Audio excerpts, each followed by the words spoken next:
Hello student, welcome all of you in my channel The Economics Grundally.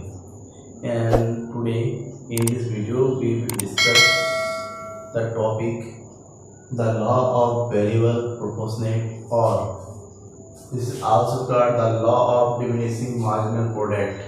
It is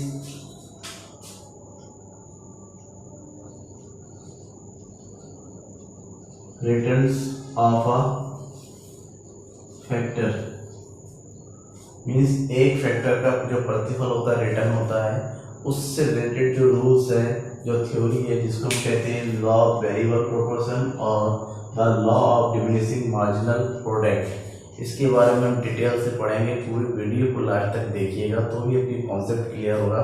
हो सकता है कुछ doubt मन में रह जाए, देन आप उससे इस डाउट को क्लियर कर सकते हैं। कमेंट बॉक्स में अपने डाउट को जो है कमेंट में लिख दीजिएगा। अब बात करेंगे the law of variable proportionate. ये जो थ्योरी है ये शॉर्ट रन थ्योरी है।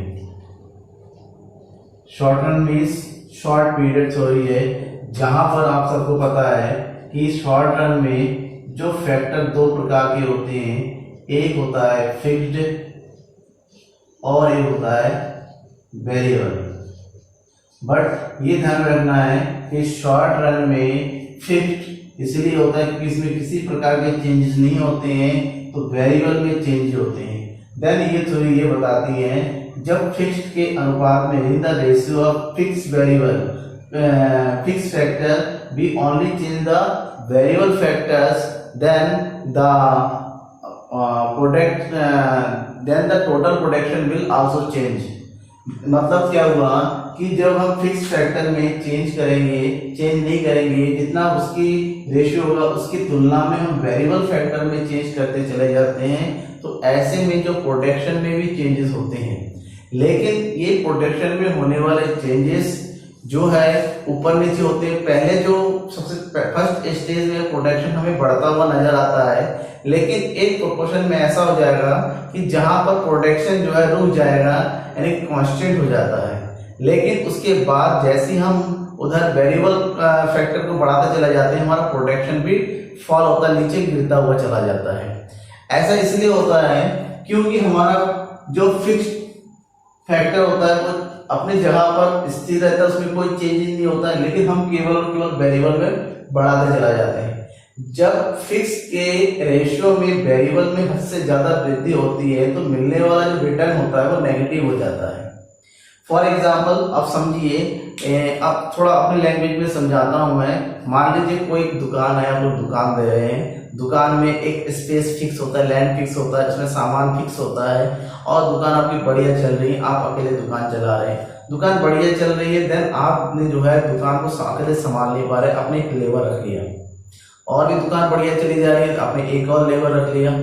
अब दुकान में जो है आप 3 लोग काम करने का ये स्पेस है, अब 3 लोग मिलकर ही जो है कस्टमर को डील कर सकते हैं। इसके बाद भी आप जो है लेबर को बढ़ाते जा रहे हैं। Labour means variable factor. अब लेबर को बढ़ा रहे हैं तो लेबर कहाँ रहेगा, कस्टमर को डील कैसे करेगा। यहाँ पर आपका जो है प्रोडक्शन जो है कांस्टेंट हो जाएगा। लेकिन इसके बाद भी आप फिर से एक लेबर और ले रहे हैं, ऑलरेडी एक लेबर आपका जो है एक्स्ट्रा में अपनी एक और लेबर रख लिया, देन उसका वहां पर उस दुकान में, उस शॉप में, उस बिजनेस में कोई फर्क नहीं है। इससे आपका जो प्रोडक्शन होता है वो कम हो जाएगा, नेगेटिव हो जाएगा, यानी कि आपकी मार्जिनल प्रोडक्शन है वो नेगेटिव हो जाएगी, जिस कारण टोटल प्रोडक्शन में भी कमी हो जाती है। तो इसको law of diminishing marginal product इसलिए कहा जाता है कि जैसे जैसे हम जो है वेरिएबल फैक्टर्स को बढ़ाते चले जाते हैं तो मार्जिनल प्रोडक्शन तो पहले थोड़ा बढ़ता है, लेकिन उसके बाद उसमें धीरे धीरे कमी आनी शुरू हो जाती है। एट लास्ट ये 0 से नीचे नेगेटिव में भी आ जाता है। देन इसको हम डिमिनिशिंग मार्जिनल प्रोडक्ट भी कहते हैं। तो क्या है ये थ्योरी, क्या है ये रूल, ये देंगे। It states that as more and more units of a variable factor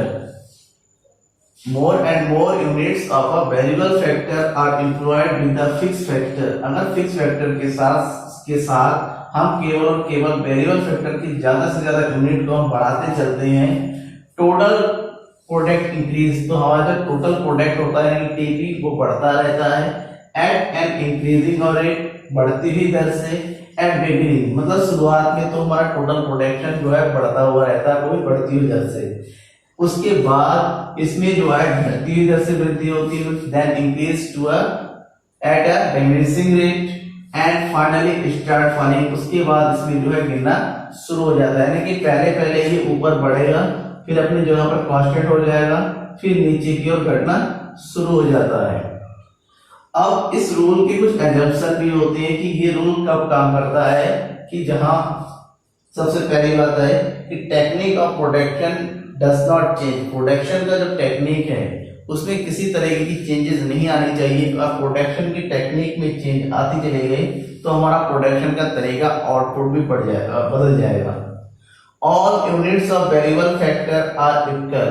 हम जो भी फैक्टर का यूज कर रहे हैं, जितने भी फैक्टर का जो भी यूनिट्स यूज कर रहे हैं, वो सारे फैक्टर हमारे एक जैसे होने चाहिए, उसमें किसी तरह की चेंजेस नहीं होने चाहिए। लास्ट एजम्पशन है factors of production are not perfect substitute of each other.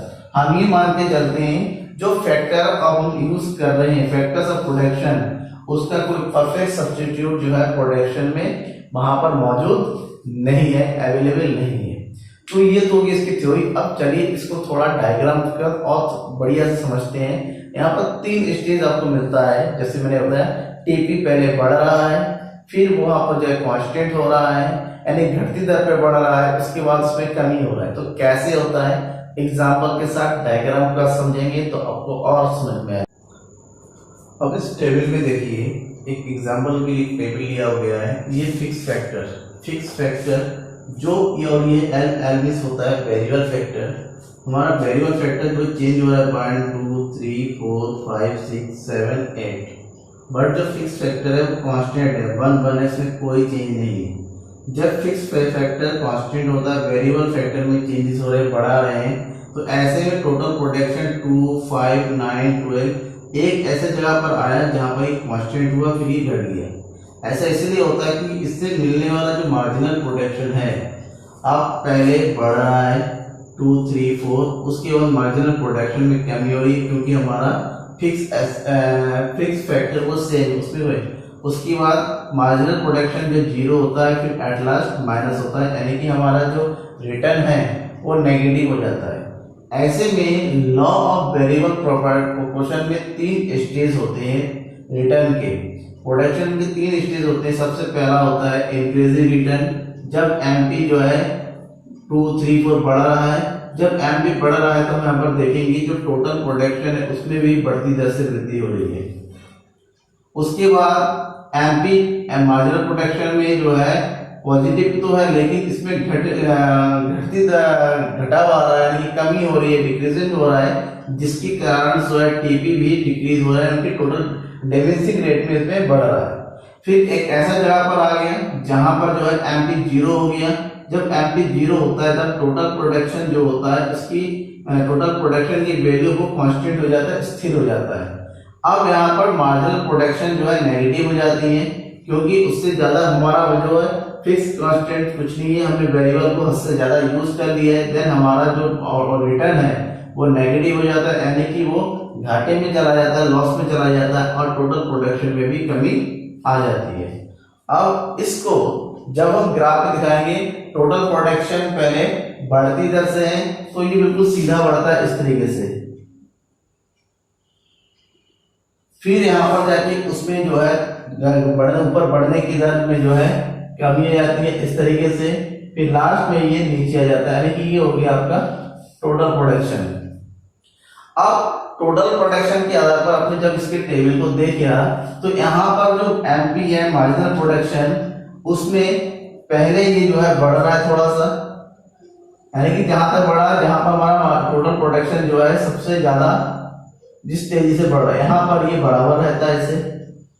उसके बाद मार्जिनल प्रोडक्शन जो है हमारा नीचे की ओर आना से होता है, कम होना शुरू करता है, यानी कि जस्ट यहाँ से, और ये उस बिंदु तक कम आता है जहां पर हमारा टोटल प्रोडक्शन सबसे हाई पीक में था, यानी कि दिस पॉइंट, यहाँ पर जिस पॉइंट पर हमारा जो है मार्जिनल प्रोडक्शन जो है 0 हो जाता है, और उसके बाद ये जो है नेगेटिव में आ जाता है। जैसे ही वो नेगेटिव में आ जाता है टोटल प्रोडक्शन भी नीचे की ओर आ जाता है। दैट मीन्स यहाँ पर जो है प्रोडक्शन का जो रिटर्न होता है वो 3 स्टेज में बढ़ जाता है, फर्स्ट, सेकेंड एंड थर्ड, यानी कि first stage, second stage and third stage. First stage में सबसे पहले ये जो क्या होता है, फर्स्ट स्टेज में वेरिएबल फैक्टर में जैसे जैसे हम जो है इंक्रीज करते चले जाते हैं उससे मार्जिनल प्रोडक्ट भी बढ़ता है, इंक्रीज होता है, जिससे टोटल प्रोडक्शन में जो है इंक्रीज रेट पे जो है इंक्रीज होता है। सेकेंड स्टेज में जैसे और भी हम वेरिएबल फैक्टर्स का यूज बढ़ाते चले जाते हैं तो मार्जिनल रेट जो है वो घटने लगता है, जिसके कारण से जो है जिसके कारण जो टोटल प्रोडक्शन का जो इंक्रीजिंग रेट है वो डिमिनिशिंग इंक्रीजिंग रेट में आ जाता है, और उसके बाद हमारा जो मार्जिनल प्रोडक्ट है वो नेगेटिव चला जाता है। जैसे ही मार्जिनल प्रोडक्ट थर्ड स्टेज में नेगेटिव चला जाता है टोटल प्रोडक्शन भी कम होने लगता है। तो इसी स्टेज के कारण कि पहले बढ़ा फिर कांस्टेंट हुआ, यानी कि जो है स्थिर हो गया, उसके बाद वो जो है घटने लगा। इसी कारण इसको जो है law of variable proportional and the law of diminishing marginal product कहते हैं। Thank you.